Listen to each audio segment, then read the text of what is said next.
The room did not erupt when Princess Anne spoke. It went completely still.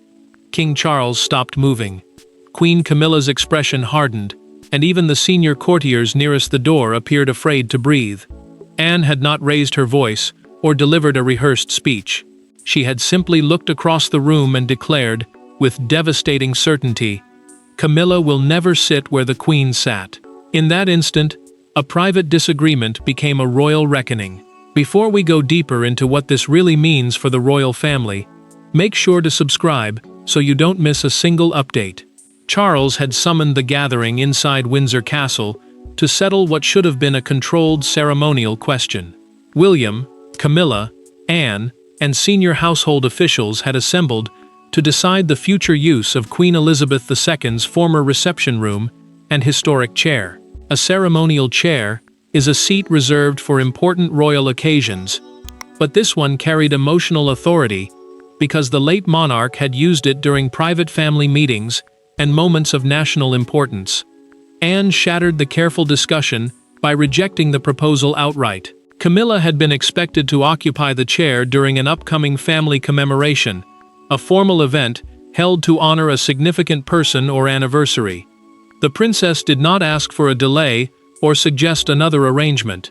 She declared that the queen consort would never sit where their mother had sat. Camilla first treated the objection as a dispute over tradition. Then she looked at Anne's face and understood the deeper meaning. This was not only about furniture or ceremony. It was a judgment about belonging, legacy, and whether marriage to the king could ever grant her the emotional place Queen Elizabeth had held within the family. Charles turned toward his sister.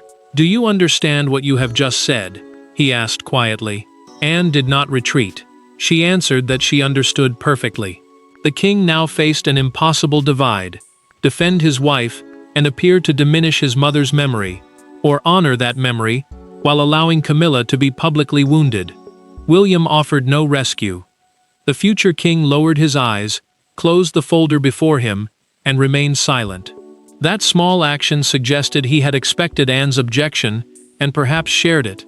Then a senior courtier disclosed through the documented household record that the chair was protected by private instructions left by Queen Elizabeth. Camilla had never heard them read aloud. The queen consort demanded the sealed folder. Anne placed one hand over it and warned that the chair was only the beginning of what their mother had protected.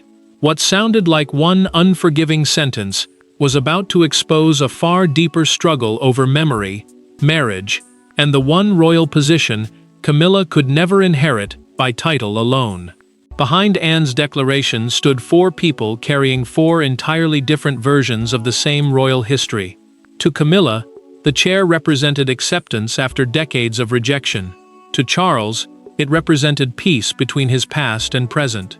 To William, it carried the memory of a grandmother who protected the crown through silence. But to Anne, it was something more sacred, a final boundary, separating earned devotion from inherited privilege.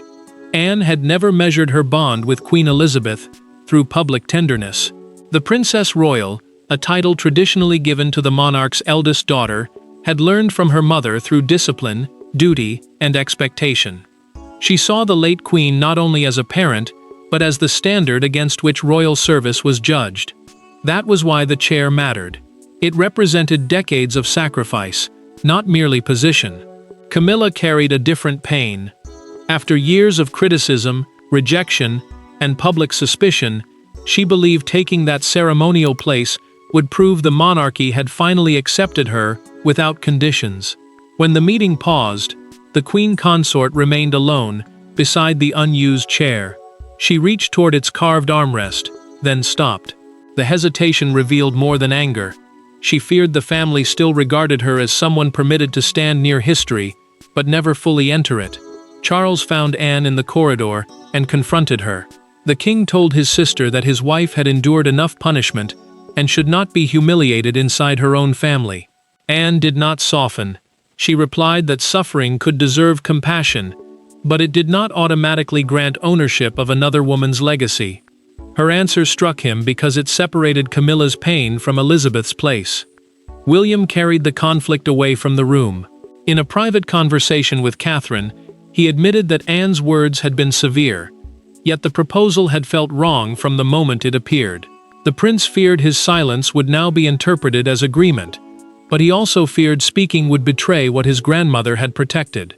Catherine asked whether Queen Elizabeth had ever discussed the chair. William remembered a private remark she had made years earlier.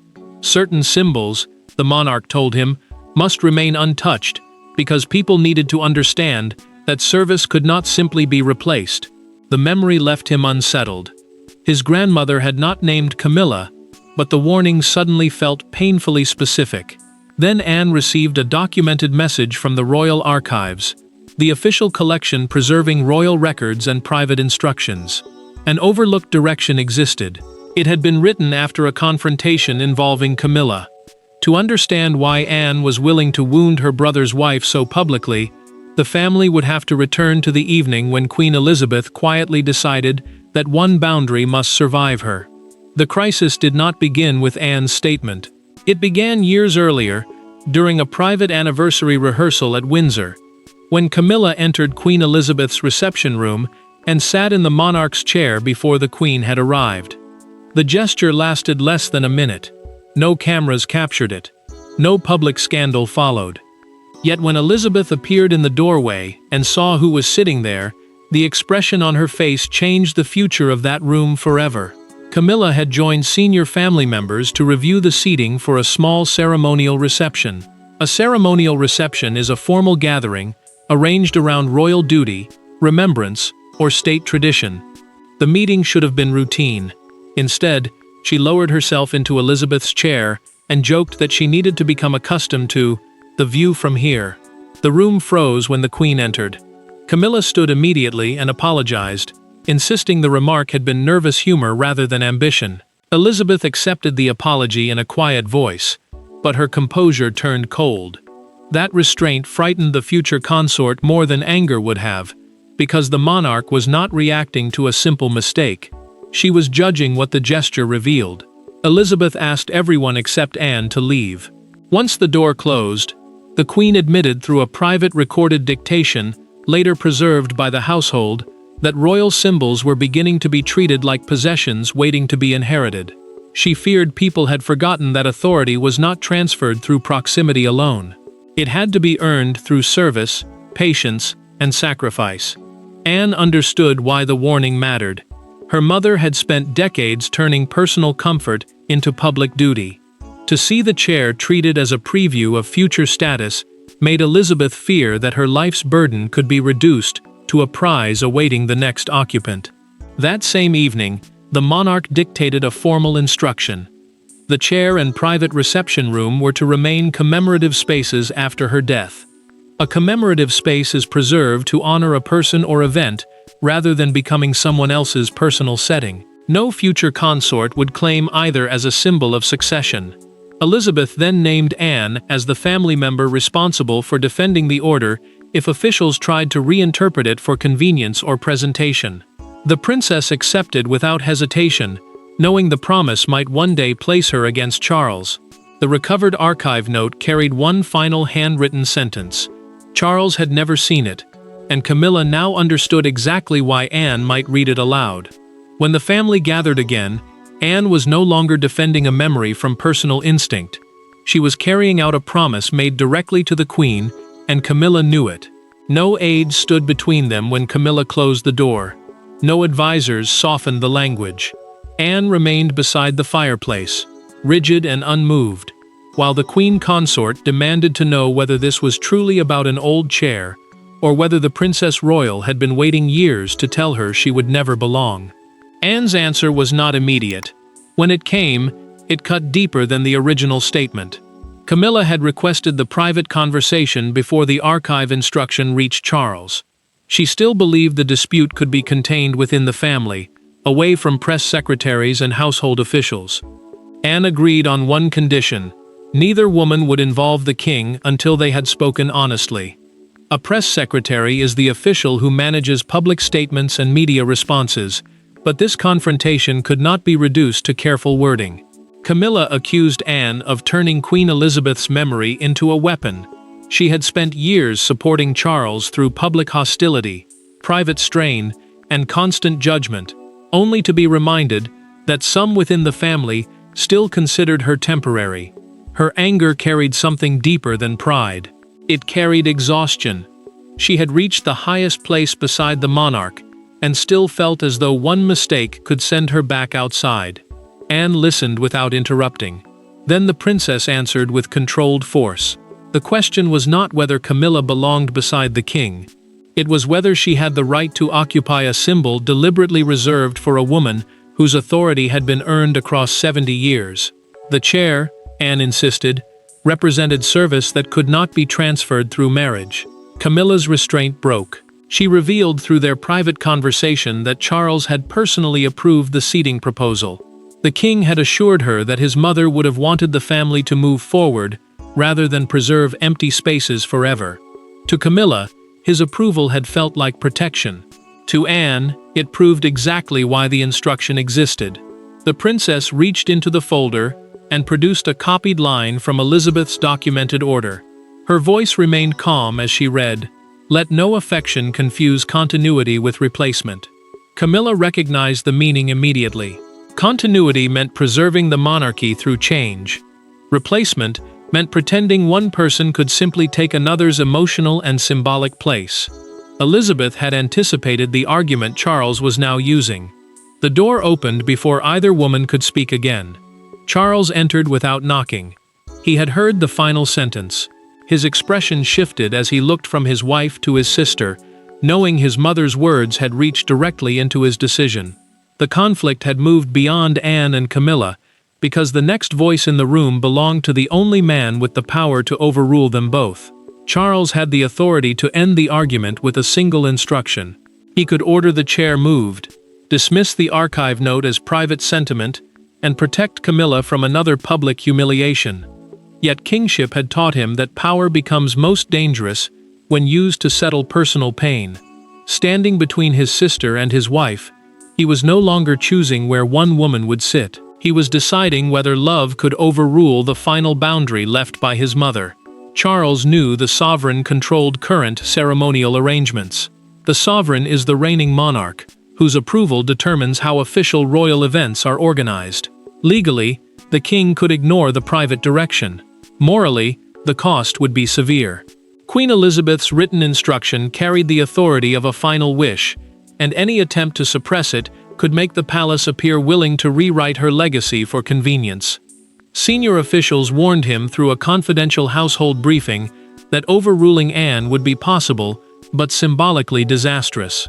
If the public later discovered the late queen had explicitly protected the chair, Charles would look less like a husband defending Camilla and more like a son erasing his mother's boundary. The king sat alone with the archive folder. He removed his glasses, placed them beside the unopened page, and remained still. For several seconds, he could not bring himself to face Elizabeth's handwriting. The monarch had spent his life preparing to inherit her throne, yet this moment demanded something harder, accepting that succession did not give him ownership of every symbol she left behind. Camilla entered quietly and asked him not to surrender their present marriage to the judgment of the past. Charles reached for her hand, but his silence betrayed him. He could offer comfort. He could not promise that the chair would remain hers. The full instruction ended any remaining doubt. Elizabeth wanted the seat preserved, and had specifically entrusted Anne with preventing any future consort from using it as a symbol of succession. A consort is the spouse of a reigning monarch, a position of support rather than independent sovereign authority. The distinction struck directly at Camilla's claim. William then told his father he would support the written instruction. The prince insisted this was not an attack on the queen consort. Supporting a sovereign, he said, was not the same as replacing the person who had carried the crown before them. Charles signed a temporary order removing the chair from the commemoration. Camilla read further and froze. Anne would now review every planned use of Elizabeth's private rooms. The king had prevented an immediate rupture, but his compromise handed Anne greater control and left Camilla facing consequences far larger than one lost seat. By the following morning, the palace had changed without making a public announcement. The chair was removed from the ceremony plan. The queen's former reception room was locked. Staff received revised instructions, and Camilla's upcoming engagements were quietly relocated. Nothing had been formally stripped from her title, yet the message was unmistakable. Anne's statement had become policy, and every closed door now reminded Camilla that acceptance within the monarchy still had limits. Staff returned the historic chair to protected storage and designated Elizabeth's former reception room as a commemorative space. That meant the room would be preserved to honor the late monarch rather than used for ordinary royal work. Access now required Anne's approval. The change mattered because control over the room had moved away from Camilla and into the hands of the woman who had challenged her. Household officials issued careful instructions. Staff were to describe the decision as historical preservation, never as a dispute between the king's wife and his sister. The language protected the palace from immediate scandal, but it also forced everyone inside to pretend that the emotional fracture did not exist. Camilla arrived for a scheduled briefing and discovered it had been relocated. She stopped outside the locked door, dismissed her aide, and waited until she was alone.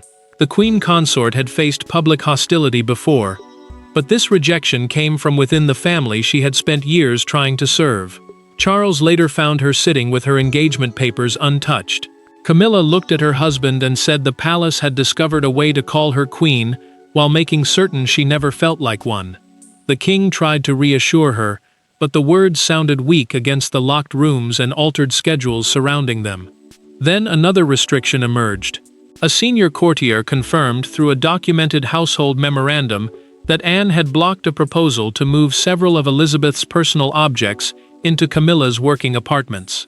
The princess argued that preserving the late monarch's belongings in their original setting protected history from becoming decoration.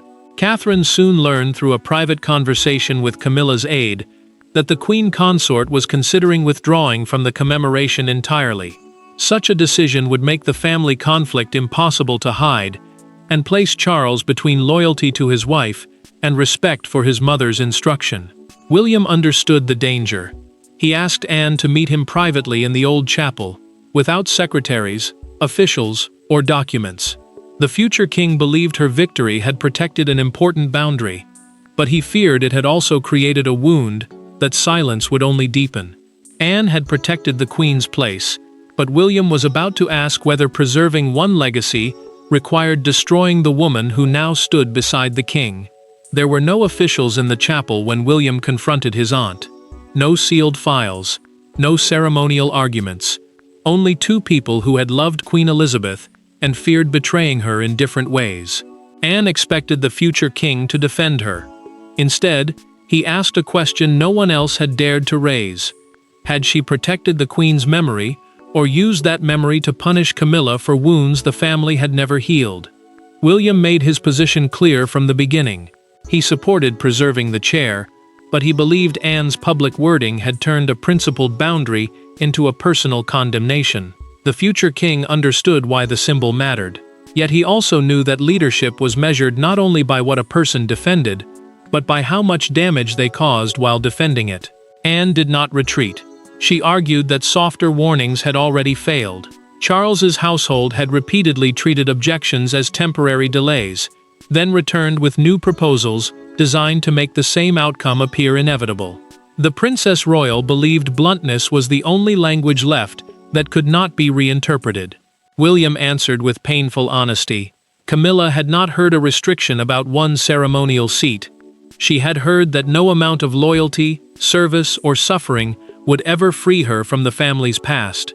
His words mattered because the queen consort's position had always depended upon a fragile balance between public acceptance and private belonging. Anne had struck directly at both. The silence finally weakened her certainty. Anne admitted that she had remembered her mother's expression during the old rehearsal and allowed that anger to shape what she said. For the first time, she acknowledged that her words were intended to make Camilla feel the boundary rather than merely understand it. Then William revealed something she had not seen. Queen Elizabeth had written a second private note, preserved in a documented family file, praising Camilla's loyalty to Charles while still protecting the ceremonial chair. The late monarch had separated personal acceptance from institutional replacement. One recognized devotion, The other guarded a symbol that could not be inherited through marriage. Anne understood the difference immediately. Elizabeth had never ordered Camilla's exclusion from royal life. She had protected one sacred boundary while acknowledging the woman's contribution elsewhere. Without that second note, the first instruction sounded colder than her mother intended. The princess decided she would speak again. She would not withdraw the boundary or surrender the chair, but she would correct the cruelty her anger had added before the wound became permanent. The chair would remain untouched, but Anne's next statement would determine whether the decision stood as an act of preservation or an unforgiving sentence against Camilla herself. The palace hoped to contain the dispute, but one image made secrecy impossible. On the morning of the commemoration, Britain's largest newspapers carried the same photograph: Queen Elizabeth's ceremonial chair, standing empty beneath a soft protective covering. Above it, one front page printed 5 words in enormous black lettering: "The seat no one inherits." By midday, crowds had gathered outside Windsor, and Anne's private declaration had become a national argument about memory, forgiveness, and royal legitimacy. The palace released a carefully worded statement confirming that the chair would remain preserved and would not be used by any current or future consort. A consort is the spouse of a reigning monarch, a supporting royal role that does not carry the sovereign's independent authority. That distinction mattered because the decision separated Camilla's official title from Elizabeth's personal symbolism. One could be inherited through marriage and succession. The other had been earned through decades of service. Broadcasters seized upon that difference. Some described the decision as a powerful defense of the late Queen's legacy. Others warned that preserving one symbol had become a public judgment against a living woman. The argument spread because it touched something larger than furniture, whether royal history should move forward by replacing its symbols or by leaving certain spaces untouched. Camilla watched the coverage from a private sitting room. When a commentator repeated Anne's original words, the Queen consort turned off the television and told her aide she would still attend the commemoration. Charles visited her before departure and said she did not have to face the crowd. The king feared every stare would deepen the humiliation already surrounding her. Camilla refused to disappear.